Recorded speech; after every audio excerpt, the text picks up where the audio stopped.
कैसे हो चैंपियंस। इस क्लास में बात करते हैं BSc first year first semester zoology के मॉडल पेपर और उनके सोल्यूशन के बारे में। ठीक है, तो थोड़ी सी बातें पहले आपको बेसिक बता दी जाए, क्योंकि आप फर्स्ट सेमेस्टर के अंदर नए नए आए हो। ठीक है, ये बातें जो है एक दो सेमेस्टर तक समझ जाओगे धीरे धीरे, उसके बाद आपको बताने की ज़रूरत नहीं पड़ेगी। ठीक है, तो देखो पहली बात की एग्ज़ाम देखो कब होगा, तो देखो यार ऑलमोस्ट 4-5 यूनिवर्सिटी ने अपने बारे में बता दिया है कि वो नवंबर के आसपास में एग्ज़ाम स्टार्ट कर देंगे।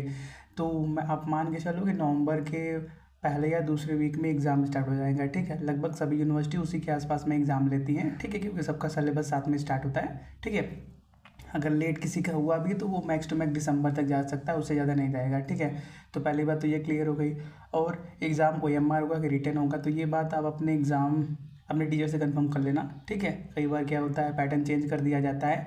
अगर कहीं पे OMR हो रहा हो तो उसको रिटन कर दिया जाता है, या फिर रिटन हो रहा है तो OMR कर दिया जाता है। तो इसके लिए अपने टीचर से एक बार कांटेक्ट कर लेना, वो आपके लिए हेल्पफुल रहेगा। ठीक है, जो भी बोले वो कि OMR होने वाला है तो OMR पे प्रिपरेशन करना, बोलने की रिटन होने वाला है तो रिटन पे करना। ठीक है, और बात करें कि एग्ज़ाम होता कैसा है। अगर मान लेते हैं रिटन पैटर्न हो रहा है तो एग्ज़ाम आपके 3 सेक्शन A, B, C के अंदर बटे रहते हैं। ठीक है, सेक्शन A के अंदर शॉर्ट में लिखने पड़ते हैं, B के अंदर थोड़ा सा लॉन्ग में, और C के अंदर 300+ वर्ड में पर क्वेश्चन लिखना पड़ता है। ठीक है, तो ये हो गया सभी बेसिक बातें। और अब स्टार्ट करते हैं। तो जूलॉजी के पेपर का टाइटल क्या है हमारे पास, cytology genetics and infectious diseases. ठीक है, तो आपको यही है कि आपको लिखना नहीं पड़ेगा। ठीक है, मतलब इस मॉडल पेपर को आपको लिखना नहीं पड़ेगा, एग्ज़ाम में तो लिखना पड़ेगा। आपको क्या है, इसके PDF नोट भी मिल जाएंगे, और जितने भी पेपर वगैरह हम डिस्कस करेंगे, इंपॉर्टेंट क्वेश्चन डिस्कस करेंगे, आपको सभी के नोट्स मिल जाएंगे। ठीक है, जिस भी क्लास के अंदर आप हो उस वीडियो के डिस्क्रिप्शन में चले जाना, आपको PDF फॉर्म के अंदर नोट भी मिल जाएगा। जैसे देखो ये जो PDF दिख रहा है 9 पेज का, आपको डिस्क्रिप्शन में मिल जाएगा। ठीक है, तो लिखने का प्रॉब्लम नहीं है, बस आप प्रैक्टिस करते रहना। ठीक है, आप चाहो तो इन क्वेश्चन को खुद से भी अटैम्प्ट कर सकते हो। ठीक है, अगर आपने थोड़ा बहुत वो सिलेबस कवर कर लिया है तो ये क्वेश्चन अब खुद से भी अटैम्प्ट करके देख लेना। ठीक है, अगर आपको आ रहा है तो अच्छी बात है। और भी इंपॉर्टेंट मॉडल पेपर वगैरह डिस्कस हमने किया है, इस वीडियो के डिस्क्रिप्शन में प्लेलिस्ट का लिंक लगा है, वहाँ पे मिल जाएगा। ठीक है, उस प्लेलिस्ट के अंदर आपको model paper, important question, PYQ जितने भी पॉसिबल है सभी वहाँ पे रहेंगे। ठीक है, चलिए स्टार्ट करते हैं सेक्शन A के साथ। तो सेक्शन A का पहला क्वेश्चन क्या है, राइट शॉर्ट नोट ऑन एपोप्टोस। ठीक है, तो देखो यार सेक्शन A के अंदर कई बार यूनिवर्सिटी क्या 5 क्वेश्चन देती है, कई बार 10 क्वेश्चन देती है, लेकिन वो ये एक बार जरूर बोलती है कि सेक्शन A के सभी क्वेश्चन कंपलसरी है, तो चाहे 5 आए चाहे 10 आए आपको सभी करने हैं। ठीक है, और एक और बात छूट गई थी कि ये पेपर किस यूनिवर्सिटी के लिए इंपॉर्टेंट है, तो सभी यूनिवर्सिटी के लिए इंपॉर्टेंट है। ठीक है, जैसा कि आप जानते ही हो, जब से NEP लागू हुई है, नेशनल एजुकेशन पॉलिसी, इसको हम NEP के नाम से भी जानते हैं, सभी यूनिवर्सिटी का सिलेबस सेम हो गया है और हर जगह पढ़ाई भी ऑलमोस्ट सेम तरीके से हो रही है। ठीक है, अब अपने टीचर से बस इतना कंफर्म कर लेना कि सर फर्स्ट सेमेस्टर जूलॉजी के पेपर का टाइटल क्या है, तो अगर cytology genetics and infectious disease है तो सही है। ठीक है, चलिए तो पहला क्वेश्चन क्या था, शॉर्ट नोट ऑन एपोप्टोस।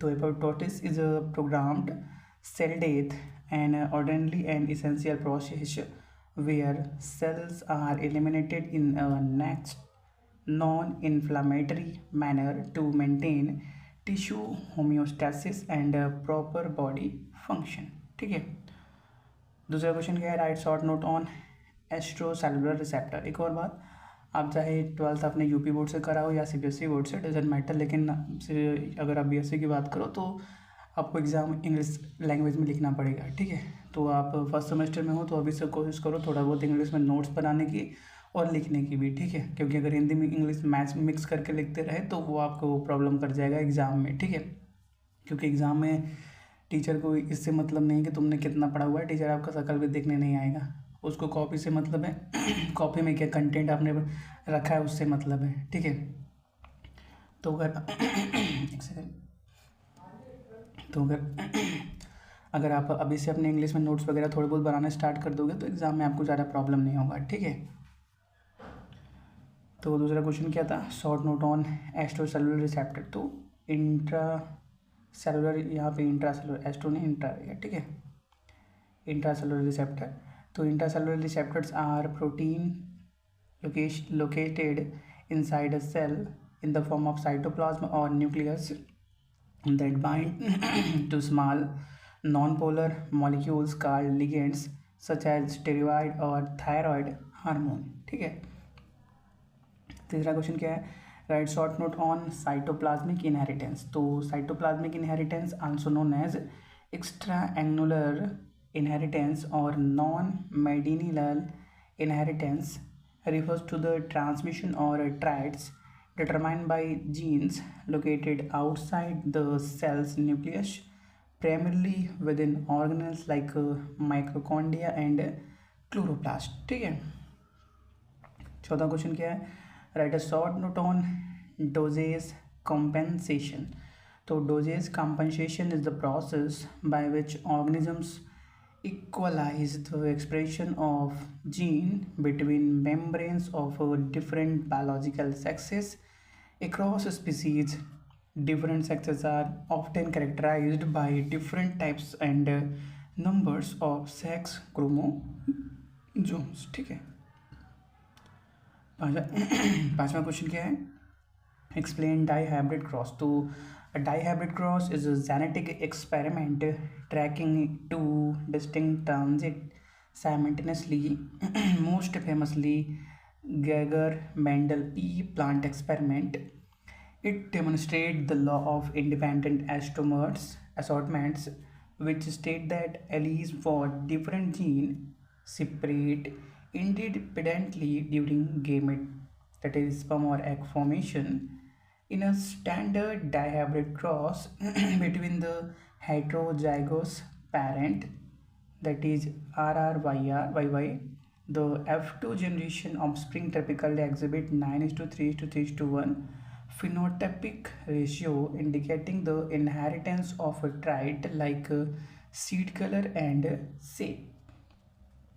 अगला क्वेश्चन क्या है, सेलुलर जंक्शन।